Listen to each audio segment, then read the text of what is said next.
के अंदर विराजमान श्री राम बिहारी, आपका ही वंदन कर रहा हूँ। कृष्णाय वासुदेवाय हरे परमात्मने प्रणतक्लेशनाशाय श्री गोविंदाय नमो नमः। ठाकुर हमरे रमण बिहारी रमण बिहारी सदा सेवा धर्म राम दुनिया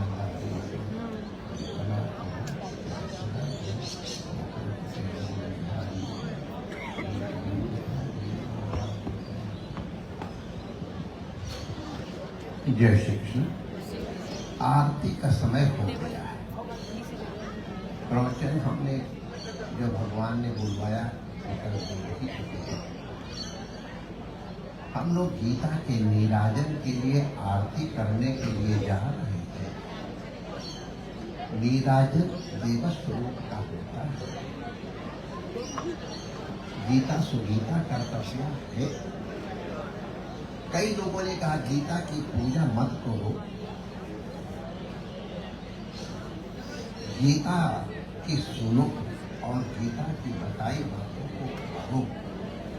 मैं जानता हूं उनका ये भाव नहीं है कि गीता का पूजन न हो, लेकिन मैं इस कुछ मिनटों के अंदर ये बताना चाहता हूं कि गीता चैतन्य है,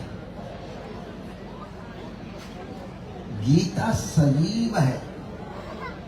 और ये नदी के कूल पे हम आरती करने जा रहे हैं। हमारे संस्कृत के विद्वान जानते हैं जल को जीवन कहा गया है, जीवनम जलम, ये अमरकोश का उदाहरण है। तो जल जीवंत है, उसी प्रकार गीता जीवंत है। एक दो उदाहरण देके मैं अपनी वाणी को विराम देने की अनुमति चाहूंगा। हमारे एक बहुत बड़े महापुरुषों ने एक घटना हमको बताई, वो तो हमने नहीं देखी, लेकिन महापुरुषों के वचनों को, आप्त वचनों को कई बार हम शास्त्र वचनों से भी अधिक सम्मान प्रदान करते हैं। तो उन्होंने बताया हमको, तो उन्होंने जगह भी बताई थी। श्री अयोध्या जी की परिक्रमा के बाहर एक कुंड है।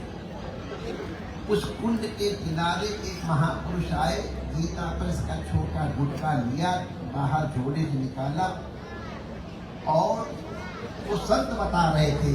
तो संतों ने और उनका पूजन किया। एक फूल ला के कुछ थोड़ी सी संभवतः ये सूखे अंगूर,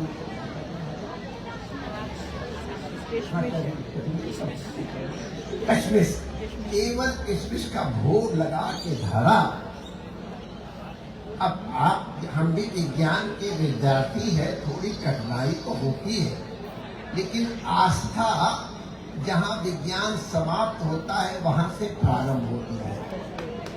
उस पुस्तक में से हाथ निकला और उसने किशमिश स्वीकार कर लिया। अब आप इसको कहानी माने तो कोई हमको आपत्ति नहीं है। एक वैज्ञानिक, विज्ञान का विद्यार्थी इसको सहज स्वीकार नहीं करेगा, लेकिन आस्था स्वीकार करती, क्योंकि गीता जीवंत है। लेकिन एक और उदाहरण, उसके तो प्रमाण हमारे पास है और आप पास दे देता हूं, उनको आप नोट करो। आप लोगों ने जिन्होंने कल्याण पत्रिका का अवलोकन किया है, पढ़ा है, उन्होंने सुदर्शन सिंह चक्र जी का नाम सुना होगा। ये परम पूज्य अनंत श्री समरंकर स्वामी अखंडानंद जी के बाल मित्र रहे हैं और उनके गांव के पास के निवासी रहे हैं और ठाकुर घर के थे। इसलिए थोड़ा अपनी ठकुराई रखने के लिए कभी किसी से उन्होंने दान इत्यादि नहीं लिया। ये ना हाँ, मैं तब से देख रहा था कोई मिले तो उसको तो वो बहुत अच्छे साधक थे। अब उनके साधना के गुणों का तो मैं वर्णन नहीं करूंगा, लेकिन मैं आपसे अति नजदीक से मैंने देखा है, उनके ऊपर भगवान की कृपा साक्षात रही है। श्री बलराम जी को गुरु के रूप में स्वीकार किया और कन्हैया को अपने छोटे भाई के रूप में स्वीकार किया और उसकी भी अनुभूतियां मिली। तो खैर अपने गांव महाई या कोई ऐसे बनारस के पास में है, महाई तो स्वामी उसके पास, वहां एक ठाकुर साहब, ये 40s की बात है, उस समय ठाकुर लोग किसी सामने झुके ये तो कोई प्रश्न ही नहीं था। वो पढ़ना लिखना क्या काम है, इतना पढ़ना लिखना दूसरों काम, पंडितों काम, पढ़ते लिखते नहीं थे। वृद्धावस्था में उनके मन में अभिलाषा हुई कि हमको गीता पढ़नी है। अब किसके पास सिर झुकाएं? उन्होंने सुदर्शन सिंह चक्र जी से कहा, बिरादरी के ठाकुर भैया अब इस उम्र में मैं किसके सामने सिर झुकाऊंगा, हमारे लिए गीता का मार्ग खुला है कि नहीं। अभी उनके पारिवारिक जन मौजूद हैं, आप लोग इसको तो कम से कम वेरीफाई कर ही सकते हैं। तो उन्होंने कहा, मैंने उनको गीता, उसमें तक खुल गई थी, एक पोथी ला के दी और उनसे हमने कहा आप एक एक पन्ना पलटते जाओ और गीता में जो श्लोक लिखे हैं उनके ऊपर उंगली फेरते जाओ। कुछ दिनों के बाद ये सत्य घटना है, सुदर्शन सिंह जी चक्र आए तो उन्होंने कहा, महाराज मुझे मालूम नहीं है, मुझे संस्कृत आती नहीं है, लेकिन जब मैं ऐसे श्लोकों के ऊपर उंगली फेरता हूँ तो मेरे मुंह से कुछ शब्द निकलने लगते हैं। वो शब्द क्या है? तो उन्होंने कहा चलो हमको बताओ। वो जो सुदर्शन सिंह चक्र जी हमसे कह रहे, महाराज जी आपको मैं कैसे बताऊं? वो इस प्रकार उंगली फेरते जाते थे और अक्षर से उनकी भेंट नहीं है, काला अक्षर भैंस बराबर, लेकिन गीता के श्लोकों का इतना शुद्ध उच्चारण कर रहे थे। वो कह रहे हैं मैं उनको दंडवत करूं कि गीता को प्रणाम करूं कि भगवान को प्रणाम करूं, ये जड़ पुस्तक से और उनको चैतन्य शब्दावली कहाँ से प्राप्त हुई?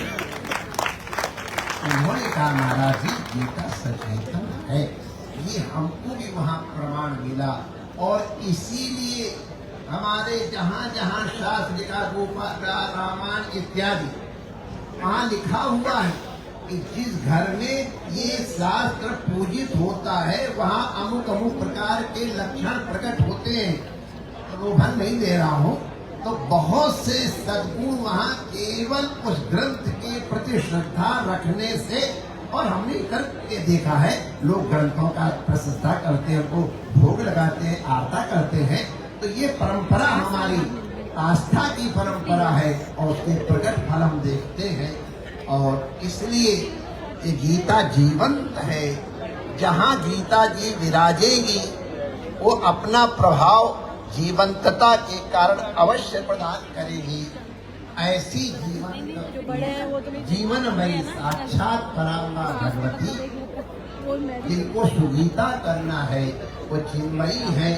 भगवान की वाणी होने के कारण हम लोगों की आस्था में भगवान का स्वरूप ही है, और उस स्वरूप के रूप में, उनकी कृपा के रूप में हम उनका दर्शन करते हैं, पूजन करते हैं, निराजन करते हैं। उसी परंपरा के रक्षण के लिए आज जीवनम जन्म के समक्ष परम मां भगवती गीता महारानी की हम आरती करेंगे, निराजन करेंगे, अपनी श्रद्धा प्रकट करेंगे और एक उत्सव की पूर्णता और आगामी प्रेरणा के लिए इससे अच्छा और क्या उपाय हो सकता था। मैं साधुवाद देता हूँ आयोजकों को जिन्होंने इस प्रकार का कार्यक्रम बनाया। एक नाम बहुत बार लोग ले रहे हैं तो मैं कह देता भैया उसकी क्या बड़ाई करते हो। सेवा सिंह का मतलब क्या हुआ? हमारे सामने विद्वान बैठे सब, जो सेवा में सिंह के समान सबसे आगे बढ़ चढ़ के लाचारी करे, वही तो सेवा सिंह हो सकता है। ने सेवा किया, तो सिर्फ पैसे ही हो सेवा के। और उसी तरह से तुम सिंह के समान डटे रहो अपने मोर्चे पे, राजा की तरह और प्रजा की तरह, सेवक की तरह सेवा करते रहो। आपके माध्यम से जितनी अन्य संस्थाएं हैं और अन्य जो लोग जुड़े हुए उनको भी साधुवाद देते हुए गुरु महाराज जी से और आप सब संतों से अपनी वाणी को विराम देने की अनुमति चाहता हूँ। जय श्री कृष्ण।